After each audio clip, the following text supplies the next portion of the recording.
Hey everybody, welcome to the 6,000 subscriber Q&A. This channel's been around for a long time, and now we're at 6,000 subscribers, and just really want to thank you guys, and for that I'm going to be reading off some questions here. Not a whole lot this time around, but I appreciate the questions regardless, so let's kick it off. What do you think about neck, arm, and thigh protection? I think that it has a place and a time. This is just, bouncing off of my head. I think that the up armoring of like the shoulders, the necks, the thigh, I think that comes into play if you're in like a static position or a trench line and you're there for a long time, without being rotated, especially if there's a lot of shrapnel, Met TC, everything's Met TC. But in my opinion, if I was stuck in like a hole somewhere that I had to defend and I was constantly getting shelled and constantly had drones flying around me, I would want the extra armor. So moving on. What's an essential piece of equipment you have that you haven't noticed elsewhere? I don't know. I feel like my kit's pretty bog standard, at least when it comes to the LARPing community. I can't really think of it.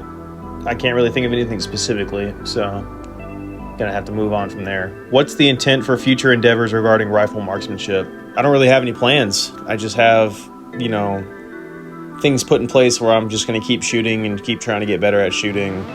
Gonna train my guys up to meet marksmanship standards. That's really about it. I don't have anything crazy in the works. What are some of the most important things about training that you have discovered?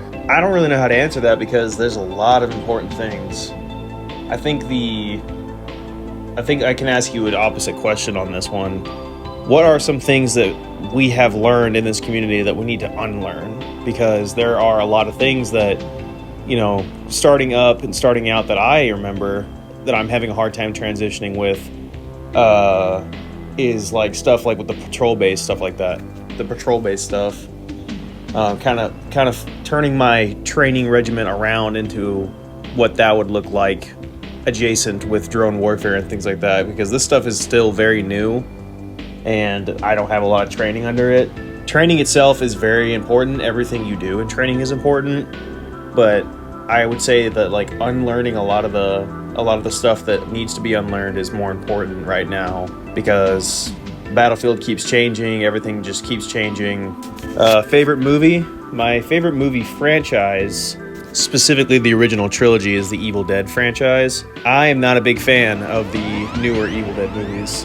I all think that they're kind of hogwash. And, controversial opinion, you take Ash Williams out of the movies, they don't become Evil Dead movies anymore. There's not the same gusto to the films as there is whenever Ash is in them. And I know with Bruce Campbell having cancer and everything, he can't be in everything, but my timeline for the movies that I accept as my personal canon are the first two Evil Dead movies, Army of Darkness, and then Ash vs. Evil Dead on TV.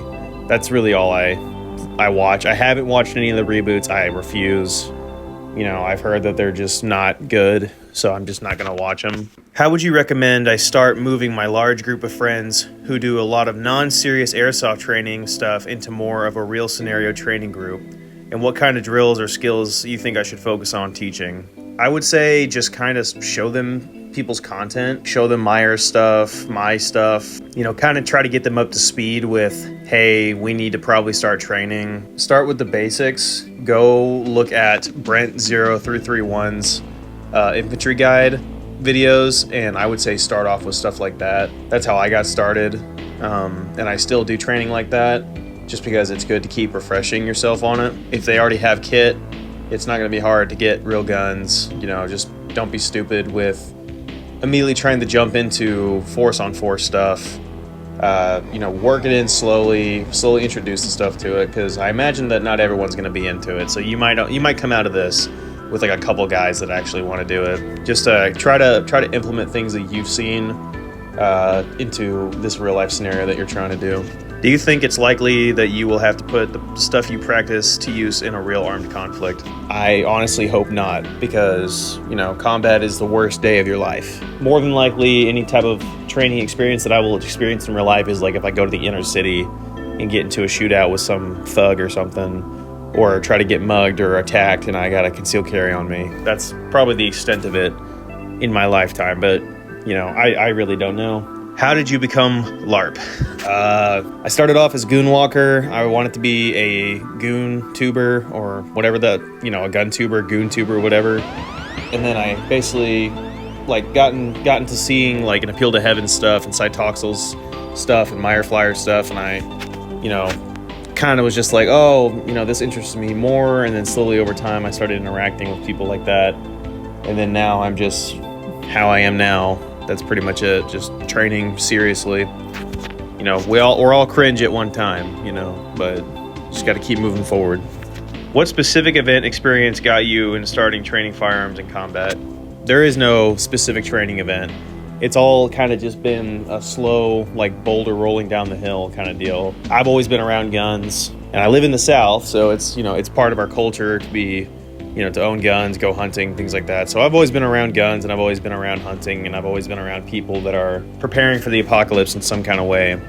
So it really only came naturally to me. How do you think LARPers should go about logistics, i.e. care for wounded resupply? It really just depends. I'm not super well educated in logistics. That's something that I'm still working on with my guys. There's only so much you can do as a civilian. Just the medical training that I've done with my guys, there's only so much you can do.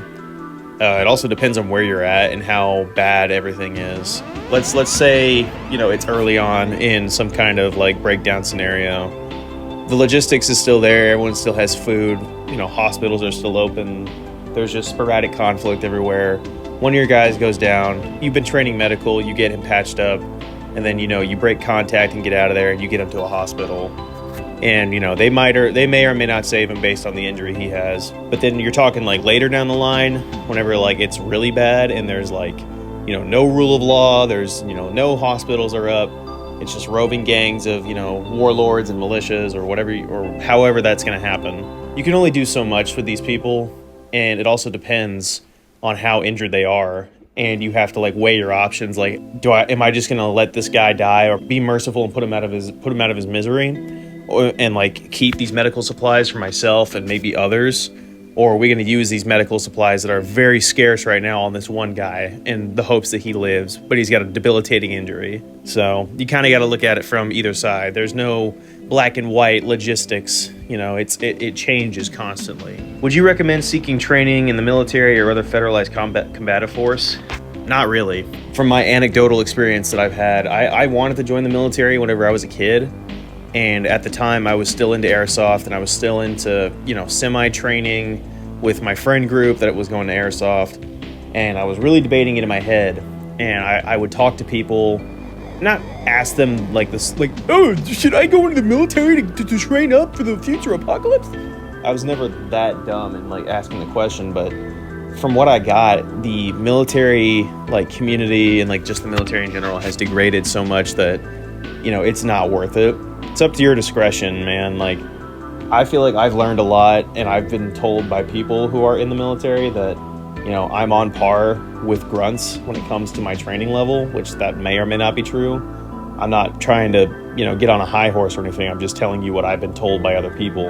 And there are civilian things out there. I know there's Updated Tactics, Machiavellian Group, you know, One Shepherd, GSG, Brent0331 does stuff down in Texas. Like, there's a lot of civilian courses you can take. The military doesn't fight for what I believe in. My government doesn't stand for what I believe in anymore. I just don't think it's worth it. What do you suggest to young guys when getting their first rifle? I would say, you know, don't cheap out on a PSA. I know there's, you know, a lot of younger guys don't have enough money to get a good gun right off the bat. Like, I'll give you an example of what I did. I bought an Anderson like M16 looking gun, and I ran that for a long time. I've slowly updated it, swapped out parts, you know, upgraded parts, you know, moved different things. And if I could go back and change it, I wouldn't have done that. I wouldn't have bought the Anderson. I would have bought an actual good gun, like a BCM, you know, other brands that are like that. You know, if you can afford to save up a little bit and actually get a good gun right off the rip, I would suggest doing that, because it makes things a lot easier. because I've been upgrading my gun for the last like 3 years, and I feel like I would have been avoiding that. I would have avoided that if I would have just went ahead and actually saved up extra money and bought the better rifle, and then I could have focused on optics and lasers and lights and, you know, whatever. Why are you so cool? I'm not. I'm a LARPer. No, really. Any recommended rucksacks? I can't stop feeling that mine's not big enough. I got a Highlander Forces 44 liter.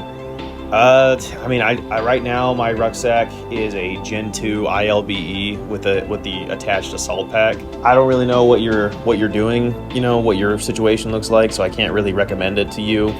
That's the whole thing about recommending things to people. There's only so much you can recommend to people because everyone's situation is different. Like for my current training situation, I'm not doing as much rucking as I used to because I think that it's just not as viable and not going to be as, you know, implemented into combat in my area. You know, it's going to be a lot more vehicle movements, things like that, in my opinion. I like my ILBE. I've had the Gen 1 for a long time. That served me really well. And then recently I saved up and I got a Gen 2 and I went rucking with it a couple times and already feels better. And I also have the assault pack for it. I just had it. How do we address the issues of bad actors, degens, and overall garbage in the LARP sphere? You really can't. You know I made that whole video about LARP is dead. It's really just not something that you can be, like, it's the internet. Anyone is going to do anything that they want on the internet. You know, I'm a Christian. I've seen edits where people have put like the black sun behind me, or, you know, other pagan ritual or other pagan symbols, or, you know, so I've even heard of people tell me that there was an edit where I was put into a footage compilation and there was like satanic imagery attached to it, and it's like, that's horrible, but what am I gonna do about it? Like, there's literally nothing I can do about it. I guess the only thing that you could do is just, you know, gatekeep really, really, really, really hard. But even then, now LARPing is so, like, not mainstream, I would say. It's still not mainstream at all, but I don't know. You can't really stop just, like, degens and retards from getting in somehow. Like, I would say the only way you could really combat that is if you just don't interact with them. You know, I've had my fair share of bad interactions with, you know, degens and weirdos in this community, and I just block them and don't talk to them. That's all I can do. What skills aside from weapons training, medical training, and bushcraft would you recommend? I would say bushcraft doesn't really play as much as a role in my current training anymore as it used to. I would say land navigation does. You know, land navigation is not just like, oh, we're going in the woods. You know, it's used for if, like, you know, your phone dies and you don't have a battery charger in some kind of area where there's no power, and you're able to read a map and you can get down the road using a map and compass, right? Drones, I feel like there's a lot of people that need to be hopping on the drone train. Vehicle operations, I'm looking into doing stuff like that pretty soon. Logistics is a big thing because, like I said earlier in the video, logistics changes all the time, and, you know, just being prepared for a scenario is a good thing. In an SHTF scenario, what would you rate potential threats from serious to least? I feel like I can't answer this question because I don't know what a SHTF scenario would look like for you. I can only say what it would look like for me. And I feel like what it would be like malicious gangs of people trying to potential, like, government overreach, leftist groups. I really can't say. Like, I had a video in the works on who becomes the enemy, and I realized that this is such a nuanced topic on who would become the enemy, especially for where you are and who you're having to deal with, and the amount of people that it could be, that it was just going to turn into like I really don't know. Here's like a huge list of people that could potentially be the enemy. So the enemy won't rear its head in peacetime until the war kicks off. That's all I got to say. Dream piece of gear / equipment. I would love to have like a dual, like, thermal NVG setup. That'd be pretty cool. A thermal drone. That's all I can really think of at the moment. What would you recommend to people wanting to start the LARP? You know, get a kit, get a gun, find some land, go out there, do your research on your basic IMTs, make sure you're doing them right. Don't film it to begin with, I would say. If you're going to train at all, don't film for a long time. You know, eventually start trying to find like-minded people to go out there. find people that are smarter than you, use their knowledge to your advantage. What Bible verse has most impacted? So whenever I was a kid, this is gonna sound very soy. Oh, I love the Marvel universe of me, but my mom and dad, they would show me like old like cartoons, like the old Spider-Man cartoons from the 90s and the X-Men cartoons. And the first time I ever kind of got struck by any kind of biblical speech, because I grew up a Protestant, and I grew up in a household that wasn't super Christian. Like, we'd go to church every Sunday or every other Sunday, but you know, after we walked out of the church or the big metal building that we went to church in, you know, there would be no talk of the Bible. There would be no talk of anything outside of every once in a while, right? And I don't remember what episode it's from, but it's from the 90s X-Men. I'll put up a clip. But it's whenever Nightcrawler, I think, is talking to Wolverine about God, and he gives him a Bible, and he says that he's marked down some passages for him. And some X-Men chick like opens up the door to a cathedral, and Wolverine's in there reading out of the scriptures that Nightcrawler had made for him at the foot of the altar in a Catholic church. All are reasons to be thankful. What about the monastery? A great tragedy. But it was only stone and mortar. The foundation God has built in our hearts can never be destroyed. Man, I don't get you. Here, I've marked a few passages you may find rewarding. Remember, Herr Logan, different eyes. I will give thanks to you, O Lord, for though you were angry with me, your anger turned away and you comforted me. I will trust and will not be afraid. All right, guys. You know, like I said, there wasn't a whole lot this time around. I appreciate everyone who sent in some questions. Hopefully my answers were up to par. They probably weren't, and I'm sorry. But hopefully you guys enjoyed this video. I'll see y'all soon. Bye.